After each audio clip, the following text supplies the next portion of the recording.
Chapter 51. By the time Seal had finished buttoning the last clasp of my dress, Ren entered with perfect timing, carrying my outfit. "My lady, your clothes," she said with a small bow, setting them gently on the bed. Seal stepped aside, letting Ren take over. Together, they helped me change. The dress today was striking midnight blue with golden embroidery, covered in delicate star and moon patterns that shimmered faintly under the light. The skirt was layered and frilled, cinched at the waist with a wide belt, and the blouse beneath had puffy white sleeves with lacy cuffs.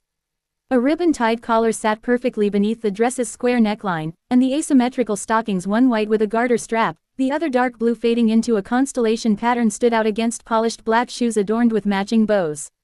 I turned slightly, checking myself in the mirror, then squinted. Why do I look more like a magical girl than a demon lord? Ren, kneeling to adjust my shoe strap, paused for half a second. "Well," she replied smoothly, "demon lords are basically the cooler, edgier magical girls who turn to the dark side." That's your logic? Absolutely. It's canon in at least 3 series, my lady. I stifled a laugh as Seal moved to fix my hair with a slight smile of her own. "Besides," Ren added, standing upright, "honestly, I'd say magical girls wish they had someone like me preparing clothes for them." "Yeah, I'm honored to have you," I muttered, trying not to sound exasperated. With everything set, I gave a twirl, not for them, of course, just to test the weight of the skirt. It swirled perfectly. "All done," Seal said softly beside me, smoothing the hem. "Then let's go," I said, straightening my posture. The demon lord Rimuru Tempest was ready for the day, even if she did look a little like she stepped out of a magical girl anime. As we stepped out of the room, I noticed Ren was staring at me. Not with suspicion, just calmly, observantly, like she was trying to piece something together. "What is it?" I asked, adjusting the edge of my skirt. Ren blinked once, then replied in her usual cool tone, "You feel a little different, my lady." "Different how?" She didn't answer right away, so I glanced at Seal, who simply gave me a soft smile like she already knew what Ren meant. Ah, I realized. Right, I guess I should explain. I explained to her that I've been training in an imaginary space Seal created. And how imaginary space works. Ren gave a small nod. "So you had your training arc. Huh. When will you go through your elegance training arc, my lady?" Ren said with her usual calm and composed tone. Then she added, "The audience is eagerly waiting for it." Excuse me. I turned to her slowly, raising an eyebrow. "What do you mean, audience?" Ren, completely unbothered, clasped her hands behind her back. "You know, the invisible audience observing your life from the fourth wall." Ren. Seal covered her mouth with a light cough, which definitely sounded more like a stifled laugh. Ren continued smoothly, "You've completed the sword training arc. The power-up, the growth. Now the pacing demands contrast, something slow, dignified, and full of long silences as you master the art of tea and fan placement." I groaned, one hand to my forehead. No, please don't turn my life into a shoujo drama." "You already dress like one," Ren replied flatly, glancing at the outfit I had on. Okay, fair," Seal chimed in, eyes twinkling. "I wouldn't mind a proper elegance arc. Shall I prepare the curriculum again, master?" "Traitors, all of you," I mumbled under my breath, marching forward while pretending not to hear their plotting.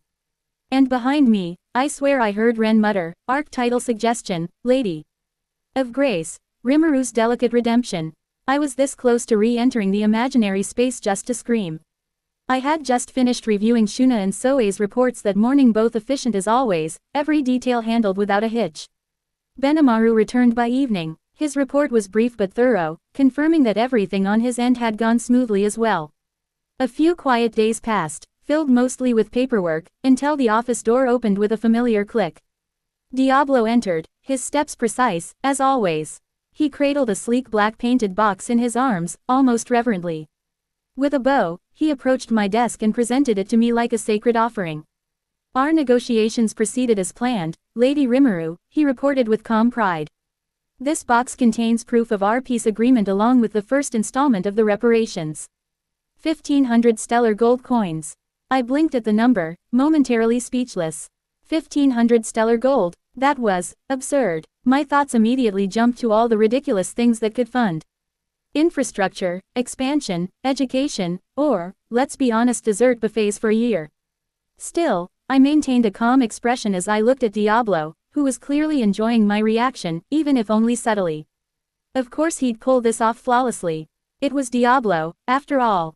I see. You've done well, I said with a nod, even as I internally tried to wrap my head around the sheer weight of what had just been placed on my desk. After I heard his report, I leaned back in my chair with a sigh. Well, keep a vigilant watch, all right. Can you manipulate the new king's side without getting too many people killed? If that's what you seek, yes. Allow me, Diablo, to handle it. He said it without hesitation, calm and absolute. So reliable, he's almost scarily smart. If I left it to him, he seemed ready to accomplish just about anything subtly, efficiently, and with unnerving elegance. Then do it, I said, standing and tapping the side of the black box. If you're short on war funds, you can use these stellars if you want. I stored 1,000 of the coins inside my stomach secure, safe, and accessible and slid the remaining 500 toward him. Fortunately for us, all our wounded were now fully recovered. Apart from paying personal visits to their beds, which I did, of course I wasn't called on to do much else. 1,000 stellar coins felt like overkill for reparations, honestly. Between that and how thoroughly we'd looted Clayman's mansion, warehouse, and secret vaults, Tempest was sitting on a small mountain of wealth. Not that I intended to waste it. Much of that fortune was already earmarked for future urban development.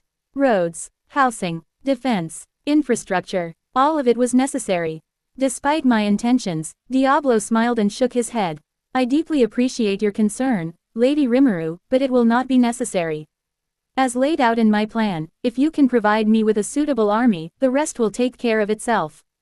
That, or if you grant me permission to wage battle myself. No, that's fine, I interrupted, quickly waving my hands in front of me. I'll give you all the troops you need, so instead of that, I need you to lay low as much as you can, all right? His crimson eyes glinted with amusement as he bowed gracefully. As you wish, my lady. I shall act with utmost discretion. I narrowed my eyes slightly. You promise? With all my soul. He even placed a hand on his chest, like he was making some ancient vow. I didn't doubt his loyalty for a second, just his definition of laying low. After finishing his report, Diablo brought up another question, as if it had just occurred to him. Lady Rimuru, the Western Holy Church has reportedly attempted to make contact with Rahiam, one of my pawns. He has received a summons to visit their headquarters and explain the situation with the hostilities in Farmus. What do you think about that? If we ignored them, that would lead to trouble, I said with a sigh, folding my arms. I'm sure they're hungry for info, what with there being just 3 survivors. I paused for a moment, weighing my options. Giving them the true story was probably for the best. The timeline we gave about Veldora's revival was already a bit off. If we fed them more lies, they'd pick it apart in no time. The last thing I wanted was to be seen as deceitful by the church. They'd latch onto that like hawks and spin it into a crusade. How about I send them a message for the time being? We seized some of those magic image recording thingies from Clayman, right? I'll record a personal message using one of them. Rahiam can deliver it and gauge their reaction. Diablo gave a sharp nod. Very well, that would be a tactful first move. Great, then let's do that. I will bring one over at once, he replied with quiet efficiency, just as Xian rushed out of the room in a blur. She returned a moment later, holding one of the crystal devices with a triumphant smile. Here, Lady Rimuru, all set for your big debut. I took the crystal in hand and sighed. Let's hope I don't fumble the speech.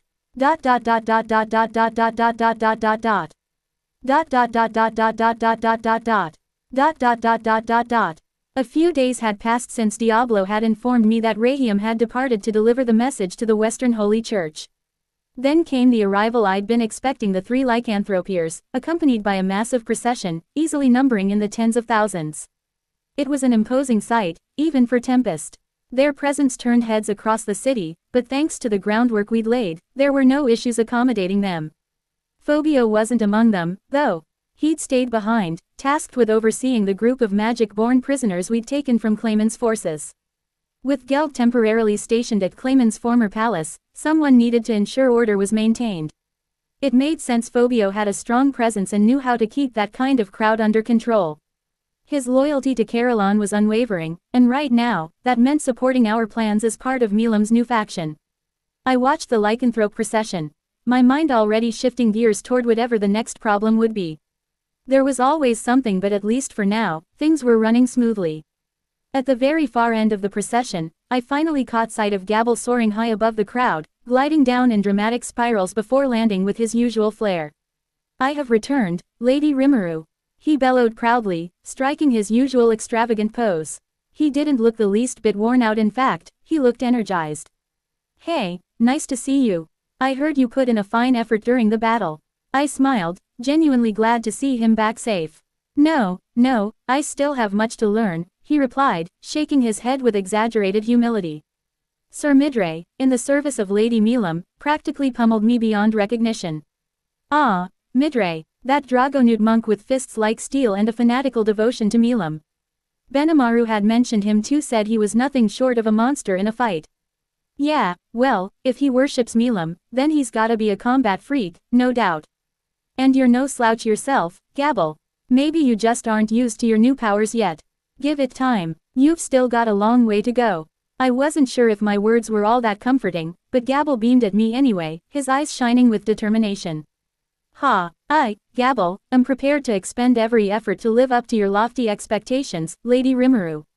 There it was, that usual, over-the-top enthusiasm of his, but behind the dramatics, I knew he meant every word. And that smile, it told me everything I needed to know. After greeting the rest of Gabble's entourage and offering a few words of thanks for their hard work, he suddenly perked up like he'd just remembered something important. Ah, Lady Rimuru, there is one more matter. He reached into his pocket and pulled out a somewhat crumpled sheet of paper, holding it out with both hands. I received this from Lady Milam. She instructed me to deliver it to you personally. Oh, I took it from him cautiously, already getting a bad feeling. The moment I unfolded the page, I was greeted by a wave of chaos. Milam's unmistakable, wild handwriting sprawled across it in glittery ink. This is Milam. Next time I visit, I'll be bringing along some guys who just can't seem to leave me the heck alone. I want you to teach them everything there is to know about cooking. This is an urgent request, so I figured I'd ask my buddy Rimuru for help. Please. I couldn't help it, my lips tugged into a smile. That was so like her. I looked at the letter again, then raised an eyebrow at Gabble. What is this all about, exactly? Milam wants me to teach them cooking. Gabble placed a hand on his chest and nodded solemnly, as if this was a matter of great spiritual importance. Yes, Lady Rimuru. According to what I gathered, the food offered in Lady Milam's domain is not prepared in any traditional manner. It is consumed raw, entirely raw. You're kidding. I assure you, I am not, he replied with all the dramatic flair of someone delivering tragic news. They believe food is a blessing from nature, and that cooking it would be an insult to that gift. I sighed, rubbing my temples. Of course she sends them to me. Why wouldn't she? Still, Milam trusting me with something like this did make me feel kind of proud. And teaching someone to appreciate food properly wasn't exactly a bad thing. I instructed Gabble to return to his research in the cave. Vester was putting in a full effort down there at the moment, but we still didn't have a large enough team. Losing Gabble's crew must have been a major blow to their progress, so sending him back was the most logical step. If we wanted Tempest's underground research facilities to reach their full potential, we couldn't afford to keep him away too long. He seemed a little disappointed, probably wanted to stick around and prove himself more, but he saluted proudly and left without complaint. Night eventually fell. Now, I found myself back in my house. The soft light of paper lamps filled the small but cozy hall, bathing the room in warm amber hues. I sat on a cushion near the low table, a delicate porcelain cup of tea nestled between my hands. The gentle aroma helped ease the fatigue in my chest. Seal was beside me, sitting calmly with her hands folded in her lap. She didn't say anything, just being there, her presence so composed and reassuring, was more than enough. Every now and then, her red eyes flicked over to me, as if silently asking if I was doing all right. Across from us, sprawled lazily across the tatami floor like they owned the place, were Veldora and Ramirez. Both were nose-deep in manga volumes. Veldora had a stack towering next to him. Ramirez was lying on her stomach, kicking her feet in the air as she laughed to herself about something. Pwahaha, Rimuru, this series is fantastic. The villain totally gets betrayed by his own cat. What a twist. I know, right? Veldora boomed. But wait until the next volume, it gets even better when the dog joins forces with the hero. Seal gave them a quiet side glance but made no comment. I just sighed and sipped my tea. It wasn't the most dignified of nights, but it was peaceful, and honestly, after everything that had happened lately, I could use more nights like this. After a quiet sip of tea, I turned my eyes toward Veldora. He was still lounging carelessly, manga spread across his lap, grinning like an idiot at whatever ridiculous plot twist he'd just read. But behind that goofy smile was the strength of a being who could go toe-to-toe with Milam. A true dragon, one of the most powerful existences in this world. Seal is strong, unbelievably so. Every movement of hers during training was perfect, sharp, and clean like a blade forged beyond human comprehension. Her instructions were never harsh, but they always struck right where I was weak. Yet, even with all the time I spent in that imaginary space, something kept gnawing at me. Am I really getting stronger, or does it just feel like it because I'm constantly being beaten down? Seal was the perfect instructor, yes.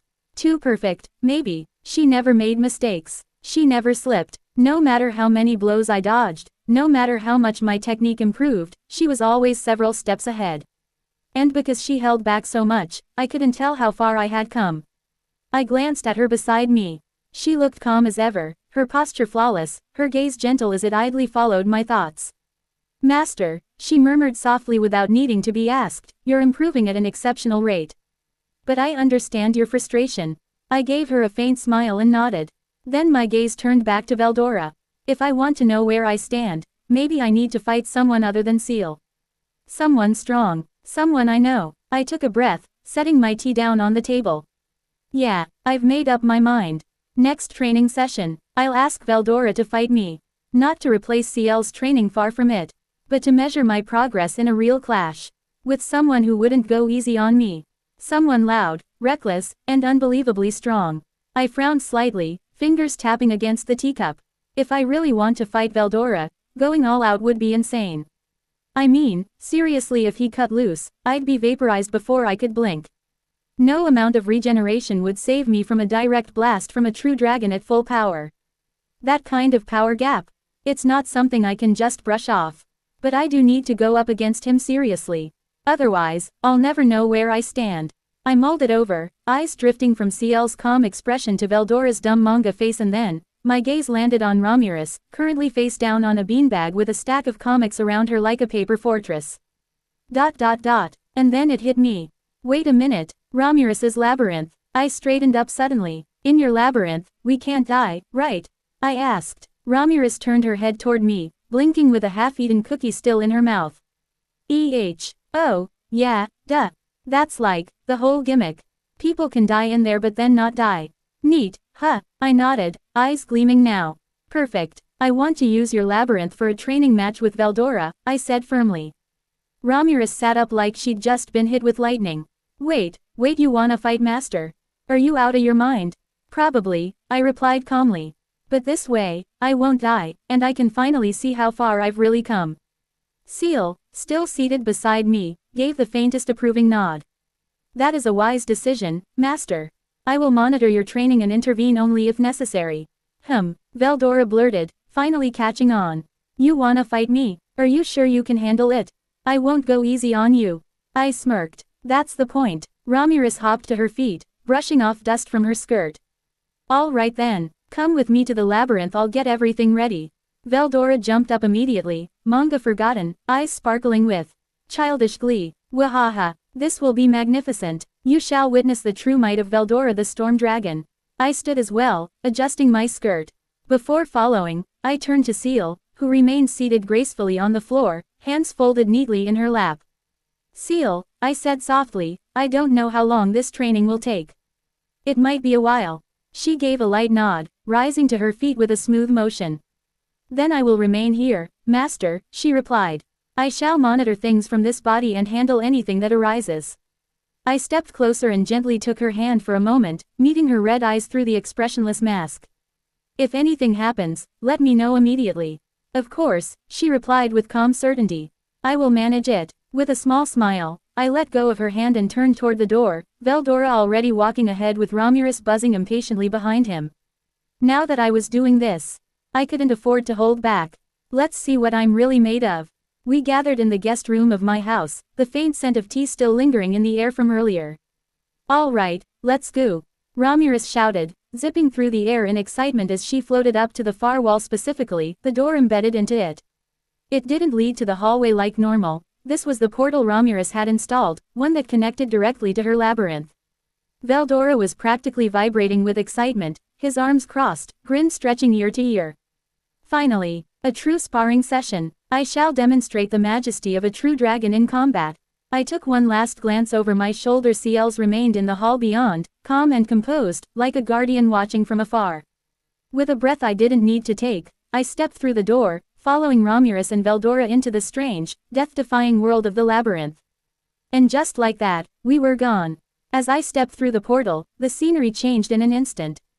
Gone was the familiar wooden floor of my guest room. Before me stretched a vast grassland under a blue sky, wide, open, and gently swaying with wind that didn't exist outside the illusion. A perfectly safe battlefield, designed within the deepest layer of Romulus's labyrinth. This is one of the many subspaces of the labyrinth, Romulus's voice echoed in my mind. She wasn't physically here, probably lazing around in a different room with the snacks, but she could still observe everything from afar. Feel free to go all out. Nothing here is permanent, and you won't die no matter what. She added cheerfully. I'll be watching Tilda. Perfect, Veldora declared, arms flaring open. The moment his boots touched the grass, the wind shifted with his presence alone, heavy with his energy. Come, Rimuru, I promise to hold back enough not to kill you. Gee, thanks, I muttered. I took a deep breath again, mostly out of habit, and readied my stance. There was no use doubting myself now. Seal had trained me relentlessly. My technique was sharper, my movements more precise. Even if I couldn't land a strike on her, Veldora was a different beast. This fight would be the real test of how far I'd come. He grinned, clearly enjoying this far more than he should. Don't disappoint me now, my dearest disciple. Lightning flickered around his arms as his aura began to rise. The ground beneath my feet tensed. Our training had officially begun. Veldora lunged first, closing the distance in a flash. For someone with a frame that tall, his speed was ridiculous, but I was ready. I unsheathed Rukin in one fluid motion, its edge catching the light as I parried his strike. A shockwave rang out through the grassland. His bare fist had met the flat of my blade, and I barely managed to deflect the force. My stance cracked but held. That was a fine reaction. He roared, already throwing a second punch. Using Raphael to instantly calculate the optimal angle and Sophia to read the timing of his next strike, I shifted my weight and rolled to the side, Rukin swinging to slice through his arm. But he twisted just enough that the blade only grazed him. Even without skills, Veldora's physical strength was monstrous. A single blow could send me flying, and I couldn't afford to take any head-on. I weaved around him, using my speed to land clean strikes, but each one barely left a mark. TCH. Not bad, Rimuru, he shouted gleefully, clearly enjoying himself far too much. But don't think you've reached me just yet. Then it happened. Cracks of light surged around him, the sky above the illusion flickering unnaturally. I stepped back instinctively. His human form began to swell, armor-like scales emerging from under his skin. You've improved a lot, so I shall reward you by using this form. With a roar, he transformed, massive wings unfurling as his true form took shape. The sky itself seemed to grow heavier. The storm dragon stood before me, eyes gleaming with excitement. This was no longer friendly sparring. It was a real test of strength. I gripped Rukin tighter. All right then, I whispered. Let's see how far I've come. I dashed in. Rukin clashed with scale and claw, my body a blur as I kept moving. With Raphael guiding each step and Sophia feeding me Veldora's intent, I stayed just ahead of his devastating strikes. I couldn't overpower him, but I could keep up. And for now, that was enough. The moment I misread his angle. Boom, Veldora's tail came crashing down like a thunderbolt. My body was obliterated on impact. And then I opened my eyes. Same grassland, same wind, same smell of earth. I was alive again, perfectly restored. The labyrinth's resurrection function had activated. TCH, again, I muttered, brushing imaginary dust from my shoulder. I could already hear Veldora's booming laugh. Gwahahaha, you died instantly that time, Rimuru. I clicked my tongue, summoning Rukin once more. Don't get cocky, Veldora. Round 2. And so it began again. This time, I circled wide, used Sophia to anticipate his movement, and narrowly avoided the sweeping blow that had killed me earlier. I lunged in, sword slicing into his side. only for Veldora to twist midair and slam me with his wing. Black. Again, I was dead. And again, I revived. I wasn't sure how many times it had happened after that. 5, 10, 20, I lost count. Every fight pushed me to my limits and every failure brought me right back to square one. But with each revival, I learned. My grip tightened faster. My feet reacted quicker. My instincts began to sharpen. Every death shaved off a little of the clumsiness I didn't realize I still had. Veldora was laughing, roaring, celebrating every one of my defeats. But I was surviving a little longer each time. Once again, I faced him. Veldora stood tall in his full dragon form, wings outstretched, golden eyes gleaming with challenge. The air trembled as he inhaled. And with a deafening roar, a torrent of destruction surged from his jaws. I knew it was coming.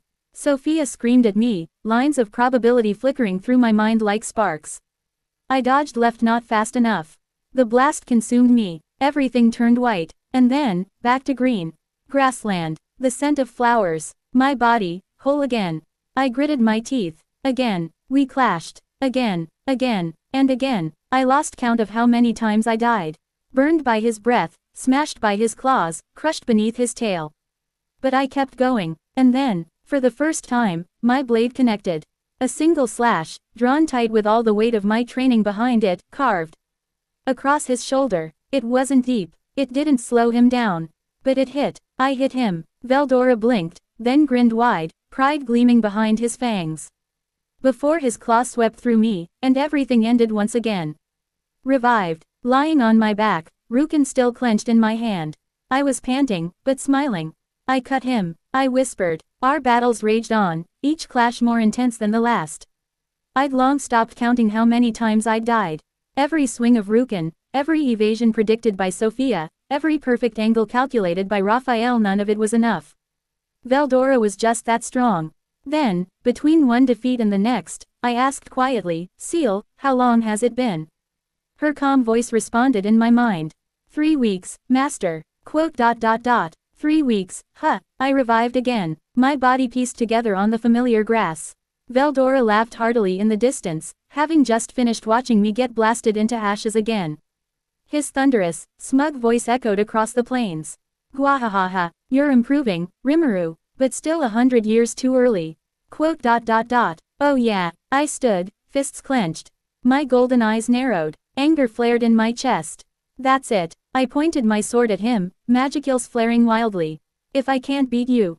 My voice was cold, quiet, deadly. I'll just eat you. Before he could react, I launched myself into the air, Rukin vanishing into my body as I shifted form midair. Slime form activated. A massive glistening azure launched downward like a meteor, crashing into Veldora's chest. Wah! He shouted in surprise as my slime body began to envelop him. I activated Beelzebub. My body swelled, morphing, expanding as I began to devour the storm dragon. The pain was immediate, agonizing. Veldora's resistance lashed at me like lightning, ripping into my slime core. My outer membrane seared from his magicils, torn over and over again. But I endured it. I had infinite regeneration. Each piece burned away was instantly restored. Every surge of energy I lost, I pulled back through Beelzebub, draining his magicils to fuel my own recovery. Bit by bit, inch by inch, I consumed him. He roared, the world shook, but I didn't stop. I wouldn't stop. Ciel's calm voice echoed gently in my mind, firm and reassuring. Let me help you, Master. Her presence enveloped me like a second skin, guiding the flow of magicils, stabilizing the pain that racked my very core as my slime body strained against Veldora's divine pressure. Then, just a few moments later, her tone changed, brighter, resolute, almost proud. Master, I have completed analysis of the storm dragon you have been predating. This will make it possible to transform your body composition into the same type as a true dragon. Would you like to carry this out? For a moment, the agony of my form dissolving against Veldora's raging aura dulled. Her words echoed in my soul. Then it hit me. The opportunity, the absurdity, the power. Heh heh heh. My voice cracked into the air, low and dangerous. Hey ha ha. Magicils pulsed around me. Ha ha ha ha ha. A 3-part evil laugh, and every part of it was real. Yes. The moment I accepted, the pain vanished. Gone just like that. No more searing, no more ripping, no more being crushed under the weight of his storm-wreathed might. Because now, I was becoming something greater. Veldora's magicals surged into me, but instead of tearing me apart, they were welcomed. Integrated, harmonized. The storm no longer rejected me. It recognized me, because now, I had an aura of my own. A draconic aura. A brilliant surge of light erupted from where I floated, coiled around Veldora's form. The moment I gave Belzebuth the command, the air itself seemed to shimmer, time distorting, sound warping, and a pressure unlike any other pouring from my evolving core. Consume it all, Belzebuth. And Belzebuth obeyed without hesitation, relentless, ravenous, beautiful in its terrifying efficiency. Veldora's vast, towering body, larger than mountains, wrapped in storm, began to disintegrate as the ultimate predator took hold. Not a single scale resisted. Each strand of his essence was torn away and absorbed into me, broken down at a level so deep not even his soul could anchor against it. Light burst outward as though the world itself recognized what was happening. A being of legend, being devoured. A roar echoed in my mind, not of terror, but joy. You have won, little sister. I am rather surprised to see you become a true dragon, but it seems my eyes never deceived me after all. Qua ha ha ha. Veldora's voice rang out with that same wild energy, even as his form vanished piece by piece. His laugh thundered across the endless sky of the labyrinth floor. He sounded proud, like a parent, or more like Big Brother he is. That was Veldora, dramatic as always, and even more so in defeat. The light around me intensified, a blinding sphere of divine radiance. My aura pulsed like a second heartbeat, thick with raw power. The final moment of the battle arrived, not with a scream or a bang, but with a quiet, absolute end. The devourer stood. The storm dragon was no more. And in his place, a new true dragon had risen. True dragon factor, integrated. My slime body adjusted on the fly, composition rewriting itself under CL's control. My internal magicule circuits reshaped, expanding in complexity and volume. Magicules poured into me like a flood, but they didn't overflow. Because CL whispered with quiet certainty. Not a problem, I will provide perfect energy management. And I believed her. I felt it. For the first time, I wasn't just containing Veldora's strength, I was becoming his equal. As the blinding light finally faded and the labyrinth calmed around me, I slowly lowered myself onto the grass, my new form shimmering faintly with residual energy. Well, after eating up Veldora, it looks like I've been reborn into a new species. An ultimate slime, apparently, but more importantly, I now counted as part of the true dragons. Maybe not by bloodline, but by power, by nature, and by right. A quasi-member, maybe, but still, the title held weight. I lifted a hand and flexed my fingers, feeling the shift. My body felt impossibly light, as if perfectly refined. Energy didn't just flow through me, it obeyed me, molded itself to my will with barely a thought. I was more than just Rimuru now. I was a being on par with Milam, with Guy. Though I wasn't sure there was anything slime-like about me anymore. Well, I'd keep that part as my little secret. Too late to worry about that anyway. Curious, I glanced down at myself, at my main body, my default form, the one I existed in naturally, without actively manipulating my appearance or draining magicules. It had changed. No, it had matured. I was now taller, more defined. My figure mirrored that of a 20-year-old woman, graceful, balanced, and radiant with quiet strength. My limbs were elegant yet firm with subtle power. My long blue hair shimmered in strands of silver and gold near the ends, a new sign of my draconic evolution. Even my golden eyes had a more piercing depth, the same kind I'd seen in Milam or Veldora. I wasn't just stronger, I was complete, and as I stood there, bathed in the fading echo of light, I could feel it in every part of me. I had become something far greater than the slime who had stumbled into this world. I was Rimuru Tempest, a true dragon. Moments later I realized something incredibly important. I was completely naked. Oh, come on, I muttered, covering myself instinctively. I immediately activated dress change, and the outfit instantly materialized over my body, perfectly fitted. I took a moment to adjust my gloves, brushing down the sleeves. Everything felt just right. Now then, I turned my gaze toward my stomach space and gave the internal command. Release, Veldora. With a pulse of magicules, the storm dragon emerged, smoke and power swirling around his massive form before he quickly shifted back into his humanoid one, stretching dramatically like someone just waking from a nap. Oh ho, what a marvelous experience. I, Veldora, feel thoroughly refreshed. He looked pleased, even energized from the whole ordeal, like I hadn't just eaten him minutes ago. But I wasn't smiling. Instead, I leveled my gaze at him, lips curving into a confident smirk. Now, Veldora, I said, summoning Rukin into my hand with a sharp gleam of steel. Let's have another proper battle. My eyes narrowed, golden eyes glowing faintly. This time I won't lose. Veldora cracked his knuckles with a grin that practically split his face in two. Very well, I accept your challenge, Rimuru. The wind around us began to howl as we both readied ourselves. My grip on Rukin tightened. The sword pulsed in my hand, reacting to my new form. No, our new form.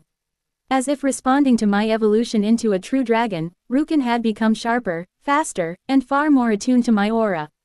It wasn't just a god-class weapon anymore. It was mine, a perfect extension of myself. In a blink, we both moved. Clang! Our first exchange sent out a wave of force that rippled across the grassland. I parried Veldora's fist with the flat of my blade, the impact ringing through my arms. The strength behind his strike was no joke. But this time I could match it.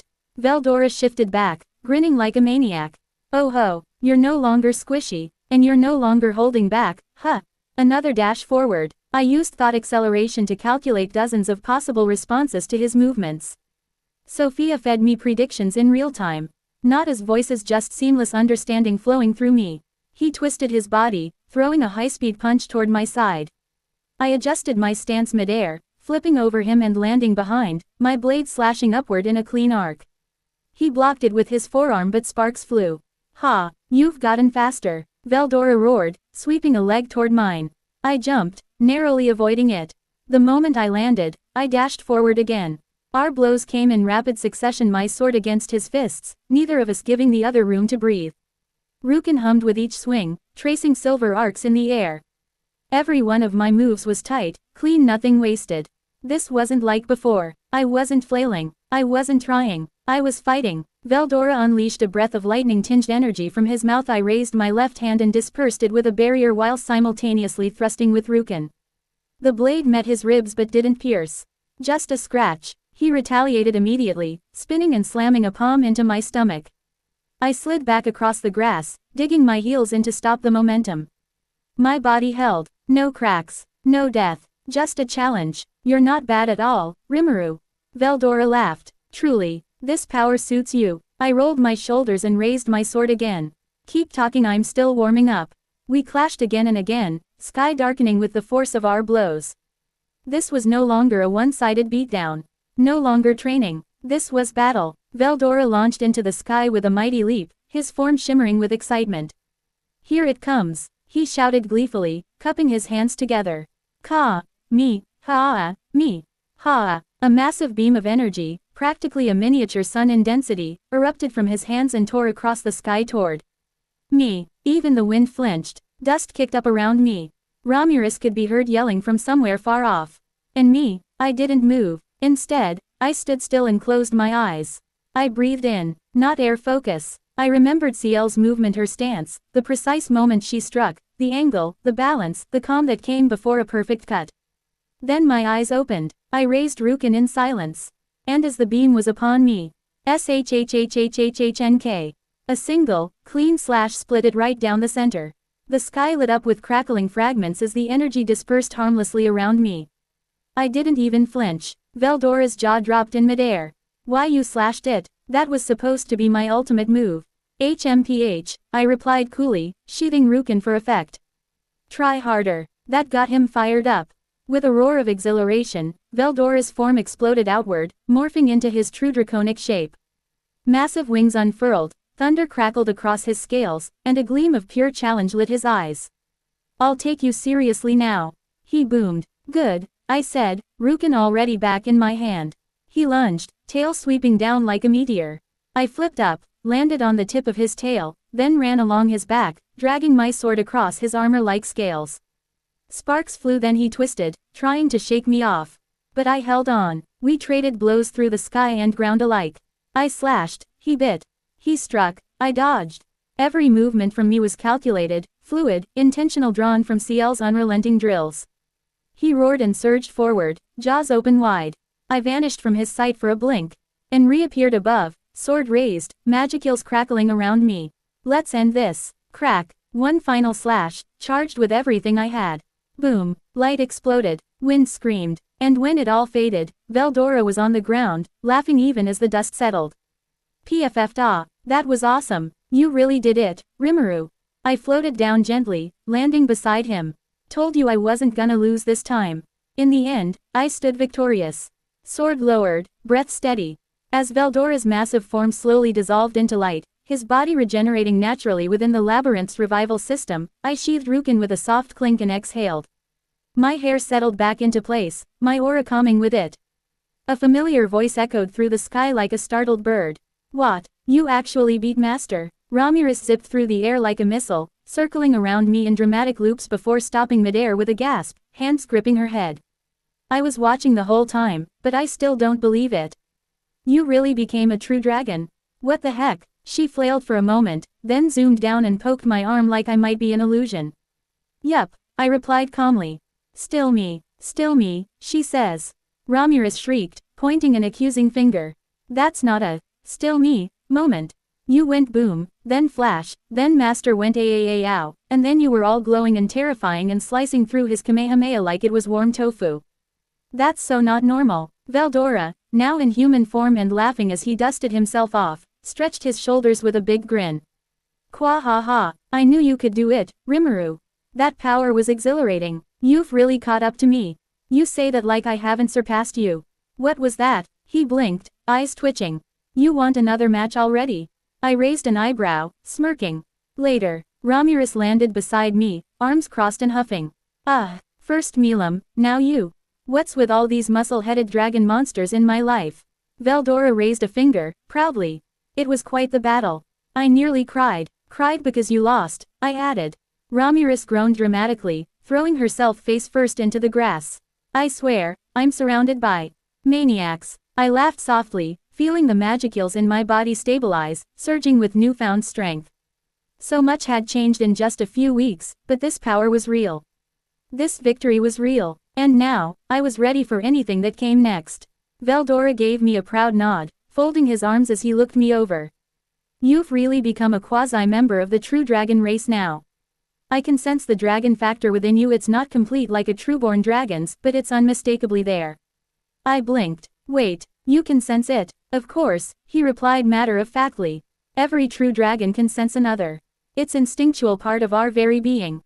That's not good. I turned my thoughts inward. Seal, there is no need for concern, Master, her calm voice echoed in my mind. Because you are within the labyrinth, your presence is currently hidden. No other true dragon has sensed your transformation. I let out a sigh of relief. Good, let's keep it that way. I don't need any more problems on my plate. Ciel's voice remained perfectly composed. I can ensure your dragon factor remains undetected so long as no other true dragon lays eyes upon you directly. If one does, the concealment may not be effective. I winced. So, they'd know the moment they see me in person. Correct. The visual and aura-based sensory recognition of a true dragon bypasses most concealment methods. Guess that means I need to be careful.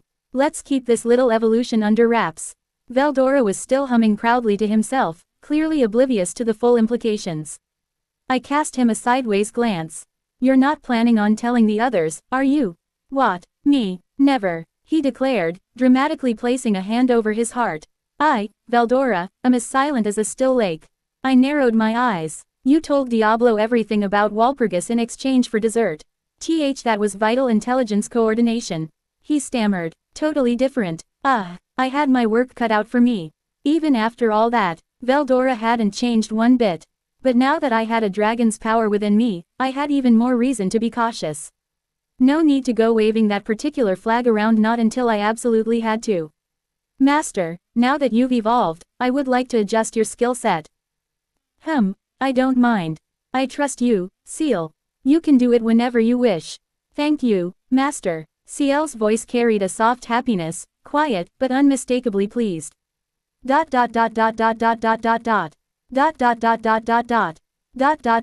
After completing my training and my evolution, we decided to go back home and rest. As we stepped back through the door into my house, returning from the labyrinth, a familiar warmth settled over me. Ciel was already waiting in the hall, calm and composed as always, her mask in place. Ren stood beside her, posture perfect, eyes closed in that serene, almost ceremonial way she always greeted me with. I've been eagerly awaiting your return, my lady, Ren said with her usual grace.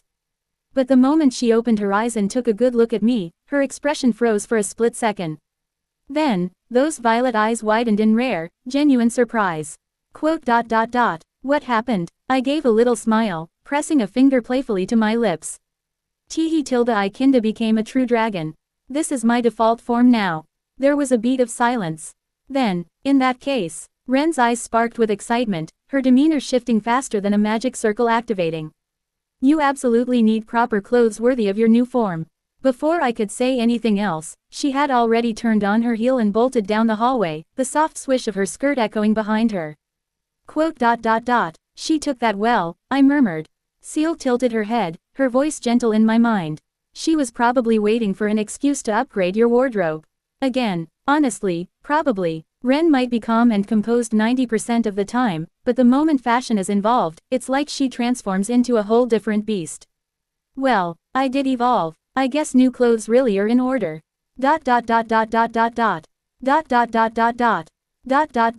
After a few hours of eager preparation, Ren returned, cradling a folded outfit in her arms with the reverence of a priestess presenting a holy relic. My lady, she said, your new attire is ready.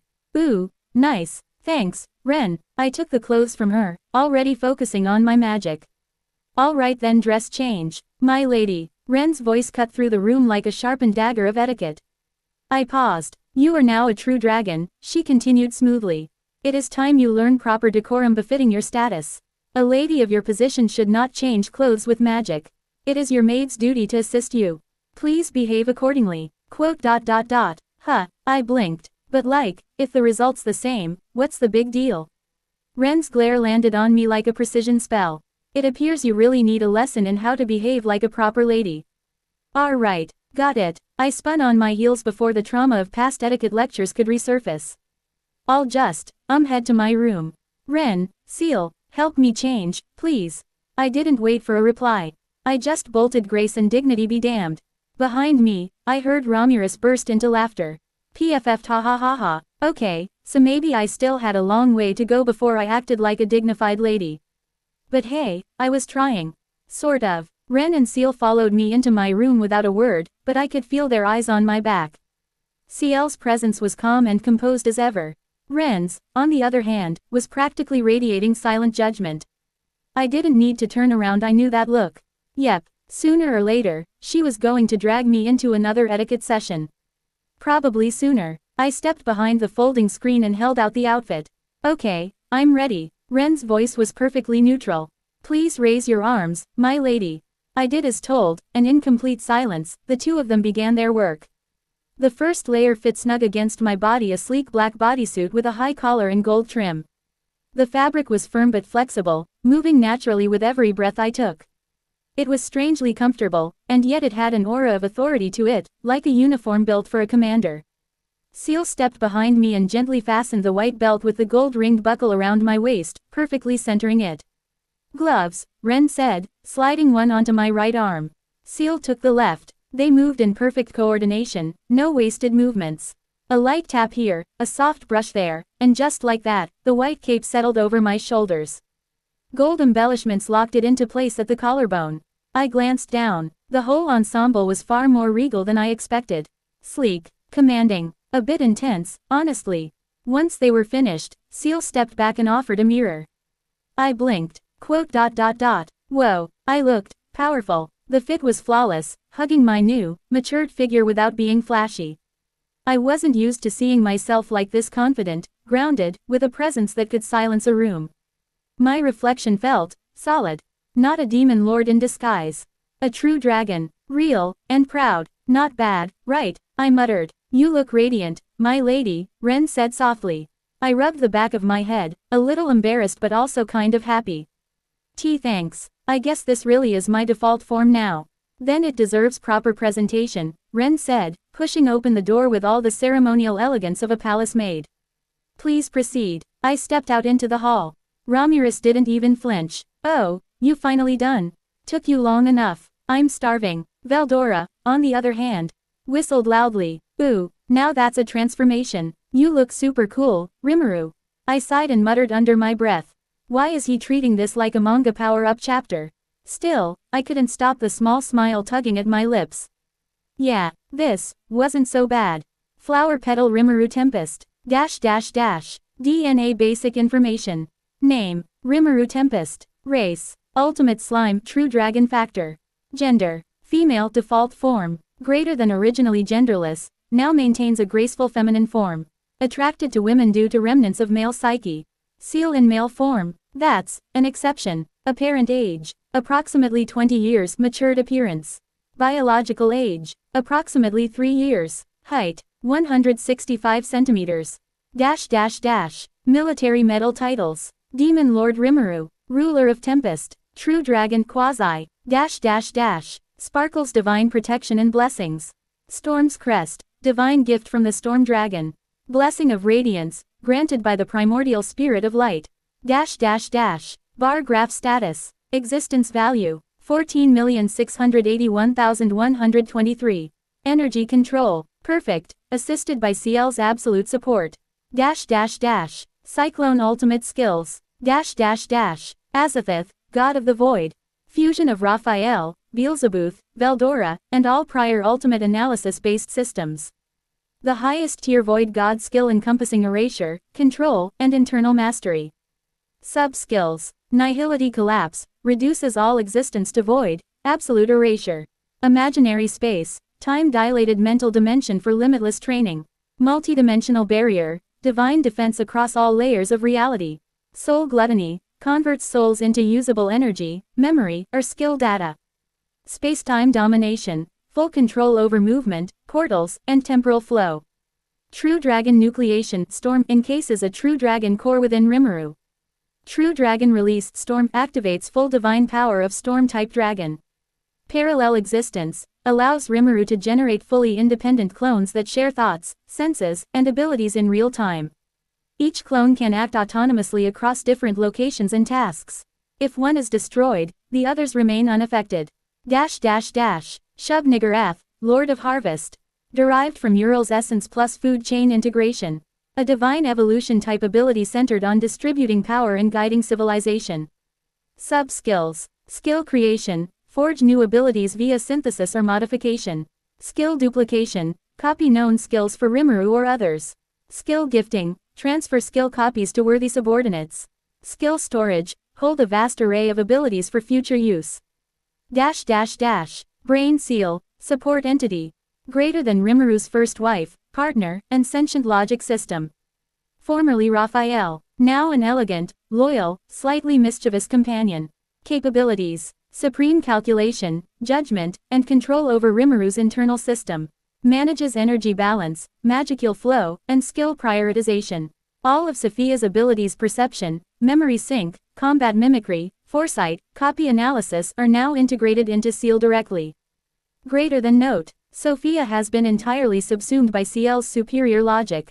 Her functions perfect memory sync, combat imitation, dynamic foresight, and copy skill are now part of CL's capabilities. DNA intrinsic skills. Dragon spirit hockey, divine pressure, instills awe in all living beings. Universal perception, senses magical, physical, spiritual, and emotional presence. Universal shapeshift, freely shift between humanoid, monster, and dragonic forms. Crossed swords swordsmanship and combat arts. Weapon, Rukin dragon sword, greater than forged by Seal, infused with Rimuru's storm element and dragonic essence. Style, Hakuro's discipline, CL's personalized combat correction, combat capabilities, can fight high-class enemies without using skills. Combines martial precision, aura reading, and predictive combat. Arts copied from Hakuro. Battle Will, Form Hide, Haze, Instant Move, Model Will, Hazy Style Sword Arts, Standard Techniques, Flowing Water, Slash, Instant Light Slash, Thunder of Heaven and Earth. Mystery Technique, Double Cherry Blossoms, 8 Petals Flash. Lock Author Notes. Rimuru retains all abilities, talents, and resistances from the original novel minus Velgrin's powers. Uriel, Raphael, Sophia, and Veldora have been fully integrated into Rimuru's current ultimate skills. Copy skill is now balanced. Skills can only be replicated after complete analysis. Cannot be instantly mastered without effort. Target may resist the copying process. Dash dash dash dash dash dash dash dash dash dash. Crossed Swords Rukin, Soulforged Dragon Sword. Dash dash dash. Scroll basic information. Name, Rukin Dragon Sword. Type, God Class Katana evolved from Legend Grade. Wielder, Rimuru Tempest. Crafted by, forged by Seal using the first magic ore Rimuru ever consumed. Naming, named Rukin by Rimuru herself. This act of naming awakened the blade's soul. Soul Bond. Upon naming, Rimuru fused a portion of her own soul into the blade, causing it to evolve. Dash dash dash. Cyclone Existence Profile. Rank, God Class Weapon. Core Material, originally magic ore right-pointing arrow evolved into Dragotite after Rimuru's evolution. Existence Value, 986,640. Bond Status, Soul bound to Rimuru, responds only to her will. Cannot be stolen, moved, or activated by anyone else. Semi-sentient, enhanced by CL's logic structure. Dash dash dash. Cloud with lightning aesthetic description. Rukin embodies quiet divinity, elegant and precise, with no wasted flourish. Its blade gleams with a silver-blue luster, gently curved like a classic katana yet refined beyond mortal craftsmanship. Glowing storm runes and faint cloud motifs drift along the steel's surface, visible only when caught in the right light. The guard curves like a swirl of storm winds frozen in metal, subtly shaped to resemble a dragon's eye, watchful and proud. Wrapped in indigo-dyed cloth with silver thread, the hilt feels more like a sacred relic than a weapon. A ribbon, the color of a stormy sky, flutters from its pommel like a silent vow. Its sheath, forged from black dragotite, bears pale blue glowing runes pulsing like a heartbeat. The entire weapon radiates restrained power, calm, poised, and terrifying in its stillness. It is not a sword made for show. It is a blade forged for the will of a true dragon. Dash dash dash. Flower petal attributes and functions. 1. Soul infusion, will of Rimuru. Greater than a fragment of Rimuru's soul resides within the blade, making it effectively an extension of her consciousness. 2. Dragotite core, greater than the rarest evolved metal, formed by divine transformation of magic ore, near indestructible, with limitless magical conductivity. 3. Dragon resonance, greater than, syncs perfectly with Rimuru's true dragon factor, amplifying her elemental output and sword technique. 4. Semi-sentience, greater than, capable of understanding combat intent and harmonizing with Rimuru's movements. Also reacts to her emotions. Dash dash dash. Milky Way combat capabilities. Storm infusion, the blade can be empowered with wind blades, for wide cleaves and ranged slicing. Lightning charge, paralyzes or destroys with divine voltage. Vacuum edge, concentrated pressure slashes through layered barriers. Void sync slash via Azathoth, greater than, channels nihility through the edge, allowing Rukin to erase magical constructs, divine bodies, and immortality. Dimensional sever, greater than, can slice through space itself, enabling teleportation or distortion effects. Dash dash dash. Crossed Swords combat integration, combat style compatibility. Hakuro's techniques, master level flow combat. CL's predictive adjustments, optimization of each move. Azathoth synchronization, nihility-based finishers. Storm essence infusion, speed, fluidity, and elemental dominance. Dash dash dash. Memo lore notes. Rukin is Rimuru's masterpiece weapon, forged not from the world but from her story. The first ore she ever consumed is its base, making it a physical representation of her journey. Seal forged, Rimuru named, and Dragotite. Rebirth completed the weapon's divine evolution. Dash dash dash. Pushpin summary. Rukin is a soul-bound god blade forged from Rimuru's very first conquest. Empowered by her growth, evolution, and will to protect. Silent, deadly, divine, a blade that sings only for its master. To be continued.